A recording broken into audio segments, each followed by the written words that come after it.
Assalamualaikum warahmatullahi wabarakatuh. Salam sukses berkah. Pada kali ini kita akan membahas mengenai yang kedua dalam uang sukses berkah, yaitu sukses. Sukses itu berarti menjadi dirinya sendiri. Kalau boleh kita gambarkan, seekor burung ketika dia punya anak, maka tugas burung itu adalah melatih anaknya untuk terbang. Kenapa? Karena burung, sebutlah misalnya burung elang misalnya, dia harus bisa terbang. Atau burung yang kecil, burung pipit, dia juga harus bisa terbang.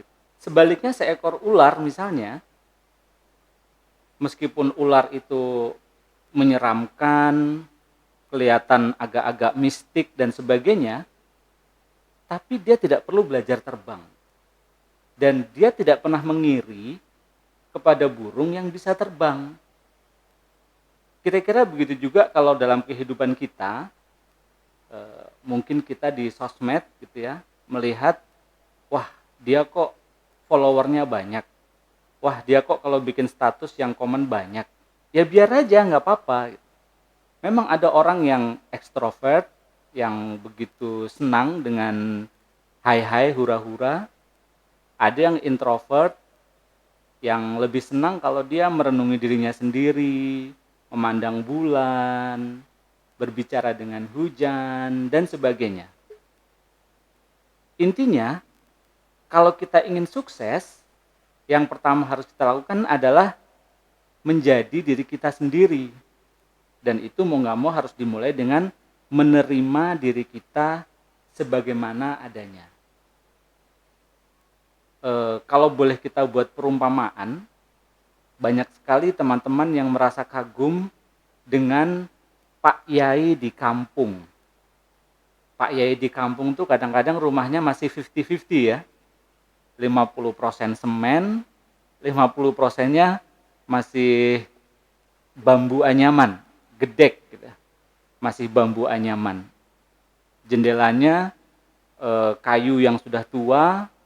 Kalau kita bertamu pagi-pagi, kita bisa melihat sinar matahari itu seperti garis-garis ya. Mungkin kalau Anda pernah ke kampung, mungkin Anda pernah tahu rumah Pak Yai yang seperti itu gitu ya. Tapi apakah Pak Yai itu mengiri kepada yang rumahnya di apartemen misalnya, atau yang punya bungalow misalnya? Enggak. Pak Yai menyadari dirinya sendiri dan dia merasa puas. Yang penting sudah pernah naik haji ke Makkah sekali. Ya umroh sekali apa 2 kali lah, nggak usah banyak-banyak. Karena Pak Yai merasa tugas dia adalah membimbing para santri, membimbing masyarakat kampung. Dan dia hidup nyaman-nyaman saja. Ketika saya masih muda dulu, ada sebuah lelucon tentang Pak Yai gitu ya. Jadi kalau Pak Yai itu biasanya tidak kaya, tapi selalu cukup gitu ya. Kalau dia mau naik haji, ya cukup, ada saja rezeki buat naik haji. Kalau dia mau bikin apa? Bikin bangunan itu artinya bangunan kayu atau bambu yang sederhana karena santrinya nambah, ya ada juga gitu ya. Kalau kampung lagi kena musim paceklik sehingga panen berkurang, tetap saja buat Pak Yai dan santrinya itu ada saja rezeki gitu. Pak Yai itu cukup. Pernah ada cerita seorang Pak Yai didatangi oleh muridnya yang sudah sukses gitu ya. Oleh santrinya yang sudah sukses. Sebut saja namanya Ali gitu. Ali datang karena dia seorang petani, maka dia bawa singkong 2 karung gitu ya. 2 karung besar singkong gitu. Ngobrol-ngobrol, Pak Yai senang karena Ali sudah sukses, sudah punya anak, anaknya sekolah di UGM dan seterusnya gitu ya. Pak Yai senang dan kemudian ketika Ali pulang, kata Pak Yai, Bu Nyai, itu di belakang ada kambing ya, nih bawain ke Ali nih biar dia bawa pulang. Maka Ali datang bawa singkong 2 karung, pulang bawa kambing. Singkong 2 karung mungkin kalau kita rupiahkan harganya paling mahal gitu ya, 100.000. Tapi dia pulang bawa kambing gitu. Pulang bawa kambing. Di tengah jalan dia papasan sama Soleh, sama-sama bekas muridnya Pak Yai. Soleh nanya, "Ali, kamu bawa kambing dari mana?" "Dari rumah Pak Yai," kata si Ali gitu ya. "Emang kamu bawa apa ke rumah Pak Yai?" "Saya bawa singkong 2 karung gitu. Bawa singkong 2 karung. Si Soleh yang kebetulan sudah kena budaya kota, yang sudah apa-apa dihitung pakai uang, dia berpikir, kalau bawa 2 karung singkong bisa dapat kambing, bagaimana kalau bawa padi, bawa beras gitu ya. Maka kemudian dia bawa beras 2 karung, dan berasnya yang bagus-bagus. Karena dia berharap nanti pulang dapat sapi gitu kan. Yang bawa singkong aja dapat kambing, apalagi yang bawa beras gitu kan. Soleh datang ke rumah Pak Yai dengan tergopoh-gopoh. Kata Pak Yai, "Gimana?" "Wah, saya alhamdulillah Pak Yai. Dulu diajar di sini, sekarang sudah bisa A, bisa B, bisa C. Anak sudah begini, begini, begini," gitu ya. Cerita panjang lebar. Begitu dia pamitan pulang, Pak Yai teriak sama istrinya, "Bu Nyai, di belakang ada apa ya?" Kata Bu Nyai, "Ada singkong 2 karung." Kata Pak Yai, "Bawain nih ke si Soleh, biar dia bawa pulang." Maka Soleh pulang bawa apa? Iya, bawa singkong 2 karung gitu ya. Cerita ini mungkin cerita yang sederhana sekali gitu kan. Tetapi dari cerita ini kita bisa melihat seperti itulah kira-kira sukses di mata Pak Yai gitu ya. Dia hidup tenang, nyaman di kampung, dan dia hidup berkecukupan meskipun orang lain tidak melihat dia kaya raya. Berbeda dengan teman saya yang akuntan. Teman saya yang akuntan, dia itu buka konsultan, buka kantor akuntan publik, dan dia selalu memegang teguh nilai-nilai kejujuran. Menurut dia, akuntan jujur adalah langka. Dan dia adalah sang akuntan jujur itu. Dia memegang teguh nilai-nilai amanah itu. Dia tidak seberhasil teman-temannya. Gitu. Rumahnya, mobilnya, tidak sebagus teman-teman seangkatannya. Begitu. Tapi kalau kita mampir ke rumahnya, kita lihat di samping rumah dia, itu ada yang dia inginkan. Dia sudah punya musola sendiri untuk membina kampung. Dia punya sekolah, dia sedang membangun pondok tahfiz, pondok bahasa, dan sebagainya. Gitu. Dia menjadi dirinya sendiri. Cuman dia bukan menjadi Pak Yai. Dia adalah akuntan, makanya dia menjadi akuntan. Dan karena dia pinginnya jujur, dia menjadi akuntan yang jujur. Dan karena dia sangat mencintai pendidikan Islam, maka dia membangun sekolah Islam, membangun pondok. Tidak semuanya pakai biaya sendiri juga, banyak yang dari donasi dan sebagainya. Tapi apalah artinya sumber sesuatu gitu ya. Kan nggak harus juga dari kantong dia sendiri gitu. Yang penting di samping rumah dia ada musola. Tiap habis subuh ada ngaji, ada puji-pujian. Gitu. Tiap sore ada anak-anak mengaji, suaranya merdu di telinga gitu ya, bikin tenang gitu kan. Dia juga punya sekolah, dia ingin membina generasi masa depan dan sebagainya. Ada lagi teman yang menjadi barista. Kalau kita membayangkan dunia pelayanan, katakanlah misalnya customer service di sebuah bank, saya nggak tahu karena saya bukan customer service ya, tapi saya membayangkan bahwa customer service, pramugari dan sebagainya itu kelihatannya senyumnya tidak tulus gitu ya, senyumnya dipaksakan, senyumnya terlatih, tapi kok kayak bukan dari hati gitu ya. Dan kalau saya ngobrol dengan salah seorang dari mereka, ya dia nggak pengen di posisi itu selamanya, dia pengen segera naik menjadi supervisor, menjadi manajer, dan seterusnya. Menjadi customer service itu ya cuma karena belum bisa naik pangkat saja. Tapi teman saya yang barista itu betul-betul mencintai pelayanan gitu ya. Jadi dia nggak pengen naik menjadi apa-apa. Bahkan meskipun dia punya uang banyak, dia bisa buka kafe, dia juga tetap menjadi baristanya gitu. Dia merasa kepuasan ketika membawa nampan, menghidangkan kopi, bertanya kepada pelanggannya gitu ya, bagaimana? Wah ini kok agak lebih kental ya, ini emang kopi dari mana nih, Mandailing atau dari, dan seterusnya. Itu obrolan yang membuat dia merasa nyaman gitu. Itu juga namanya sukses, menjadi dirinya sendiri.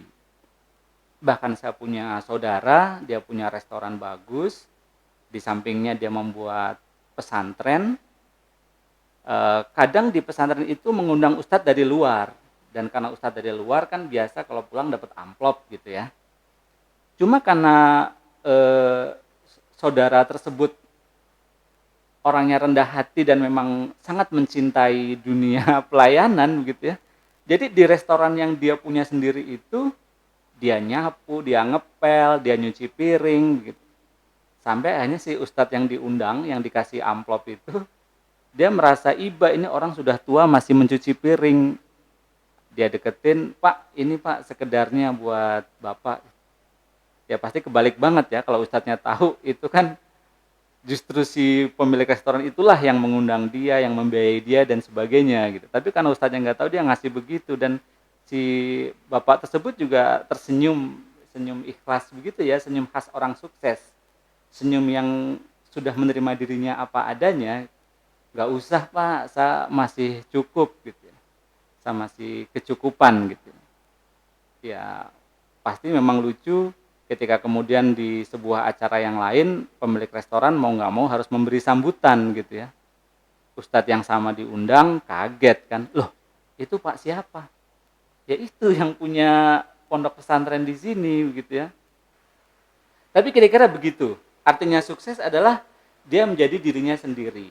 Kalau dia elang, terbanglah ke langit. Kalau dia ular, berjalanlah di bumi. Kalau dia cacing, cacing itu bahagia di dalam kotoran gitu ya. Saya nggak tega menyebut kotoran manusia atau kotoran apa gitu. Tapi cacing itu bahagia di dalam kotoran gitu ya. Justru kalau dia ditaruh di misalnya di tempat yang bersih, di meja saya misalnya, dia akan gelisah. Istilah orang tuh seperti cacing kepanasan begitu ya. Kenapa? Karena cacing memang diciptakan untuk tinggal di sana. Gitu. Sehingga dia menjadi dirinya sendiri, artinya adalah ya di tempat dia seperti itu. Gitu. Apakah ini menjadi alasan saya untuk membenarkan orang-orang yang suka di tempat kotor? Enggak juga. Tapi dengan sudut pandang ini, saya bisa memaklumi mengapa ada remaja-remaja yang suka menjadi anak pang. Ya, dalam beberapa hal mereka mengganggu gitu ya. Ada juga beberapa anak pang, saya yakin kalau kita ngobrol sama anak pang, mereka akan mengatakan, enggak semuanya begitu Pak. Ada juga, banyak juga anak pang yang baik-baik saja. Gitu. Tapi ada anak pang yang memang mengganggu gitu. Ada yang maaf meminta uang dengan paksa, ada yang mencuri dan sebagainya. Gitu. Kalau kita tidak punya sudut pandang sukses seperti awal tadi, mungkin kita akan memprotes gitu ya. Kenapa sih Tuhan menciptakan anak pang seperti ini gitu? Kenapa sih Allah menciptakan nyamuk? Kenapa Allah menciptakan kecoa gitu ya? Banyak protes begitu gitu. Tapi kalau kita mengerti hakikat sukses, menjadi dirinya sendiri, nanti kita bisa memaklumi gitu. Memang ada anak-anak yang lebih suka tinggal di pinggiran jalan, kena hujan, kena panas matahari, dan sepanjang saya tahu, tidak semua anak pang itu gembel miskin gitu. Ada juga anak pang yang aslinya anak orang kaya, tetapi kemudian dia broken home. Broken home kan bukan hanya karena finansial ya, karena ayah ibunya sibuk atau karena ayah ibunya tidak punya akhlak yang baik. Gitu. Broken home akhirnya dia lari ke jalan dan menjadi anak pang, melupakan semua fasilitas hidup yang pernah dia punya, gitu. Hidup di jalan dengan nyaman. Artinya teman-teman sekalian, kalau kita ingin sukses, coba dulu sebenarnya saya ingin apa. Gitu. Belum tentu semua orang pingin menjadi presiden. Cukuplah satu negara itu satu saja presidennya. Belum tentu semua orang pingin menjadi artis. Belum tentu semua orang pingin menjadi komedian. Raditya Dika biarlah menjadi Raditya Dika gitu. Nggak usah semua kita ikut-ikutan bikin Apalisius dan sebagainya gitu ya. Biar sajalah Andre Taulany menjadi Andre Taulany, Ria Ricis jadi Ria Ricis gitu ya. Atta Halilintar jadi Atta Halilintar dan sebagainya. Kemudian yang kedua, orang-orang sukses itu tidak tergantung pada sesuatu yang lain. Memang orang sukses itu perlu mobil, perlu uang, perlu sarapan pagi, perlu hotel, perlu rumah dan sebagainya. Tapi orang sukses itu tidak tergantung pada itu semua. Jadi kalau kita misalnya ngopi sampai level kecanduan, kita mulai harus hati-hati. Jangan-jangan kita sudah tidak sukses. Kita sudah berjalan menuju ketidaksuksesan. Karena ketika kita dalam kondisi kepepet dan nggak ada kopi, bisa-bisa kita emosinya tak terkendali misalnya gitu ya, tidak bisa tidur, tidak bisa tenang, tidak bisa dan sebagainya gitu. Apalagi kalau ketergantungannya kepada hal-hal yang menurut dokter merusak. Misalnya rokok gitu. Saya pribadi tidak mengatakan rokok merusak karena saya bukan dokter. Tapi kalau kata dokter, rokok itu merusak.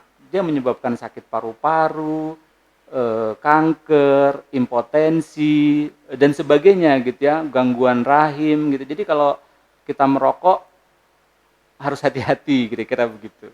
Dan jangan sampai kecanduan. Oke lah, kadang-kadang saya ketemu dengan teman yang merokok dan dia bilang, ini cuma socialize saja Mas Amin. Saya bukan pecandu rokok, saya cuma socialize. Ngobrol sama orang tuh paling gampang tuh kalau ada api enggak. Begitu kita minjem korek, begitu kita bisa langsung ngobrol akrab gitu.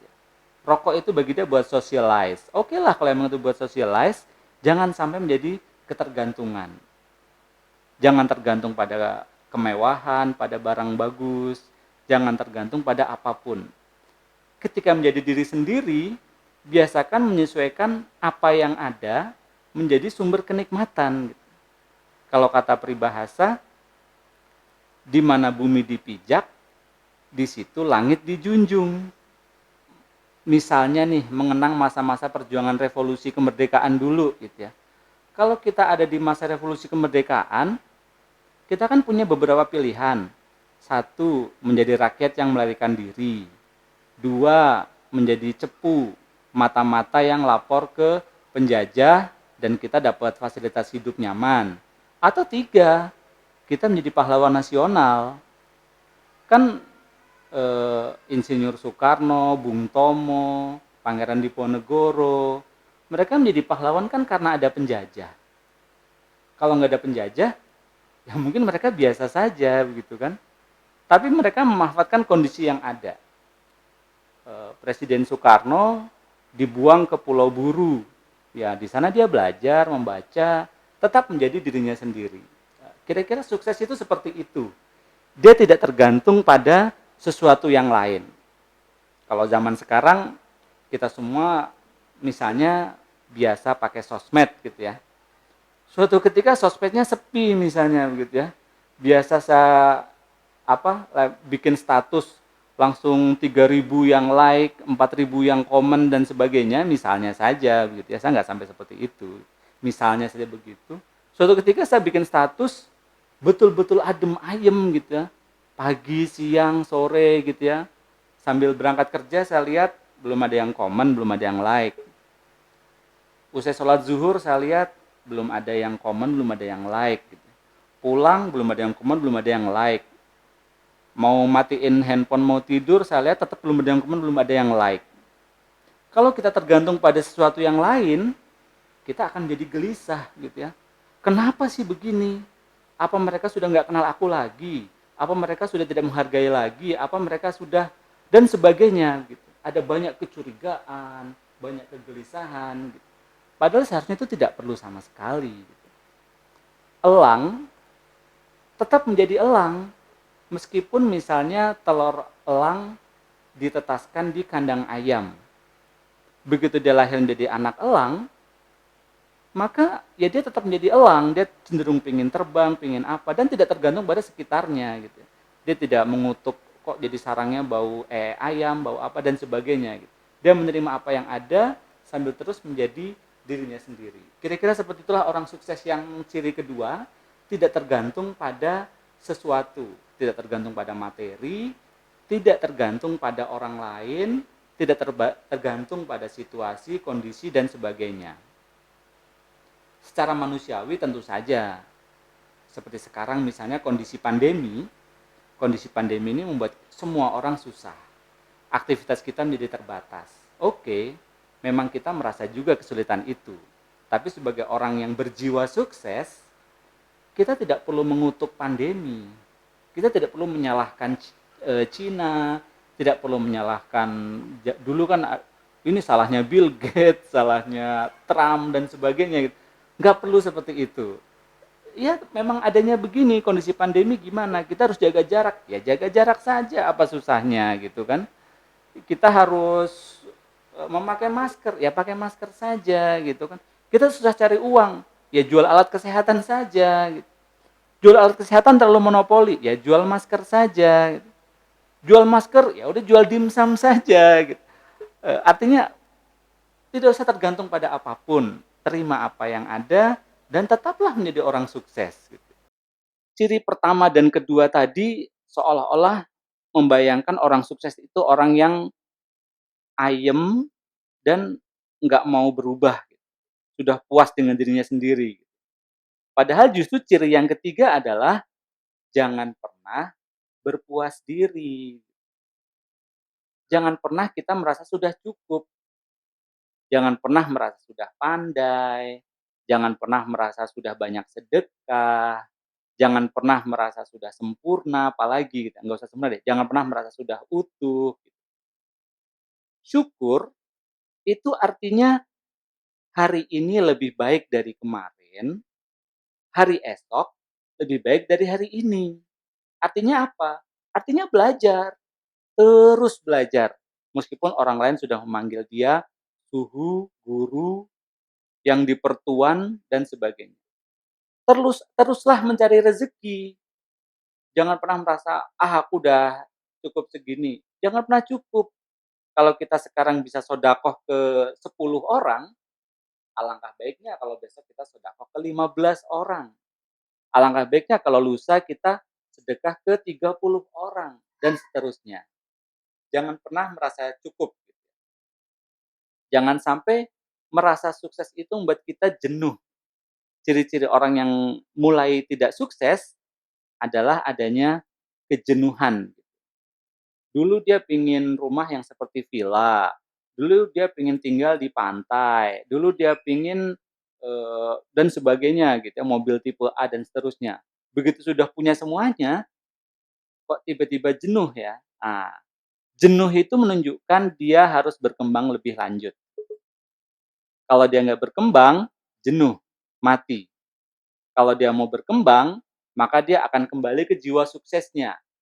Wajah yang selalu tertantang, senyum yang tulus, berkerut yang menunjukkan bahwa dia berpikir keras. Dan konon orang-orang yang awet muda sampai usia lanjut, yang sampai umur 93 masih sehat, masih bisa jalan, masih tidak pikun, itu bukan orang yang puas dan merasa nyaman, tapi mereka adalah orang-orang yang selalu hidup. Yang keempat adalah memantaskan diri. Kalau Pak Yai, ya pakailah pakaian seperti Pak Yai. Nggak usahlah Pak Yai itu pakai celana jeans yang bolong-bolong gitu ya. Nanti santrinya stres ngelihatnya gitu kan. Kalau akuntan, maksudnya kalau profesional, ya pantaskanlah diri sebagai profesional gitu. Oke lah, dia mungkin main golf pakai celana pendek. Tapi kan beda celana pendek yang dipakai oleh profesional sama celana pendek yang dipakai oleh sopir angkot misalnya ya. Karena apa? Karena sukses itu tidak berarti malas gitu ya. Jadi jangan sampai udah sukses mandi seminggu sekali gitu, tidak mengurus diri, rambut acak-acakan gitu kan. Jangan sampai kita bercita-cita menjadi sukses adalah menjadi profesional, tapi kemudian dalam keseharian gaya kita seperti preman. Jadi yang keempat dalam sukses itu, dalam segala kondisi pantaskanlah diri. Jangan sampai mentang-mentang nggak punya sabun, kemudian nggak mandi.